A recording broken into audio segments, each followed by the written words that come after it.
UP के सभी 10 सीटों में पीडीए का फॉर्मूला काम नहीं आया। बीएसपी ने तो प्रत्याशी ही नहीं उतारे थे। यहाँ पे लड़ाई भारतीय जनता पार्टी और समाजवादी पार्टी के बीच रही। बीजेपी ने जो बड़ी सेंधमारी की है मिल्कीपुर में, कहीं कहीं अखिलेश यादव का पीडीए का जो फॉर्मूला था वो फ्लॉप होता नजर आया। नमस्कार, आप देख रहे हैं P9 समाचार और मैं हूं हिमांशु।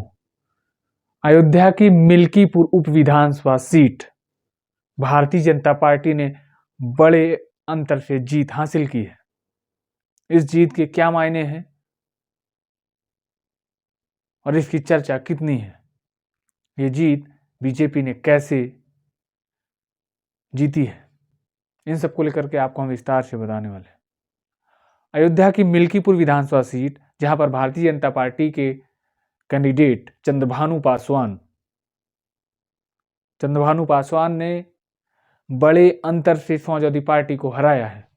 चंद्रभानु पासवान लगभग 61,000 वोटों से समाजवादी पार्टी के अजीत प्रसाद को पराजित किया है।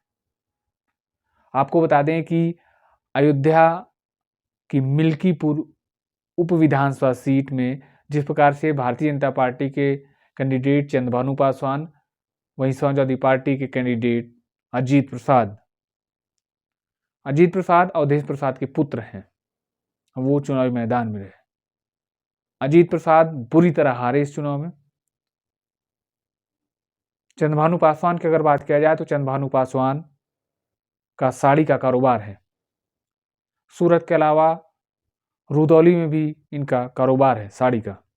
पिछले 2 वर्षों से ये मिल्कीपुर विधानसभा में एक्टिव रहे। अगर इनकी राजनीति की बात किया जाए तो 2 बार के जिला पंचायत सदस्य रह चुके हैं चंद्रभानु पासवान। वर्तमान में इनकी पत्नी जिला पंचायत सदस्य हैं और चंद्रभानु पासवान बीजेपी जिला इकाई में कार्य समिति के सदस्य हैं। और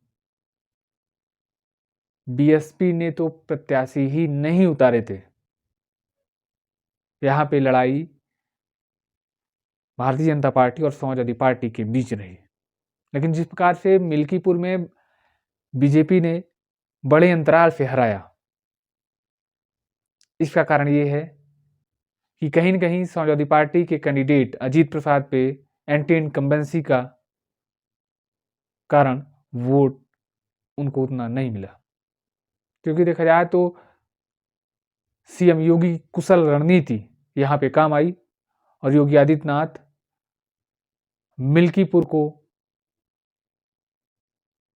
तभी से मॉनिटरिंग कर रहे थे जब अयोध्या जैसी लोकसभा सीट हारे। उसके बाद से मिल्कीपुर में उनका पूरा फोकस रहा और इस बार मिल्कीपुर के उपचुनाव में बड़े अंतराल से भारतीय जनता पार्टी ने जीत हासिल की है। क्योंकि योगी आदित्यनाथ और अखिलेश यादव समाजवादी पार्टी सुप्रीमो, इन दोनों की यह सीट प्रतिष्ठा की सीट बन चुकी थी और इसमें बीजेपी ने जो बड़ी सेंधमारी की है मिल्कीपुर में, कहीं कहीं अखिलेश यादव का पीडीए का जो फॉर्मूला था वो फ्लॉप होता नजर आया। पीडीए का फॉर्मूला यानी अखिलेश यादव ने जो 2024 के लोकसभा चुनाव में पीडीए बनाया था, वो फॉर्मूला मिल्कीपुर में नहीं काम आया। यूपी के सभी 10 सीटों में पीडीए का फॉर्मूला काम नहीं आया और योगी आदित्यनाथ की कुशल रणनीति मिल्कीपुर का उपचुनाव जीतने में कामयाब रही। चंद्रभानु पासवान ने बड़े अंतराल से जीत दर्ज की। हालांकि आपकी क्या राय है, अपनी राय आप कमेंट बॉक्स में दे सकते हैं।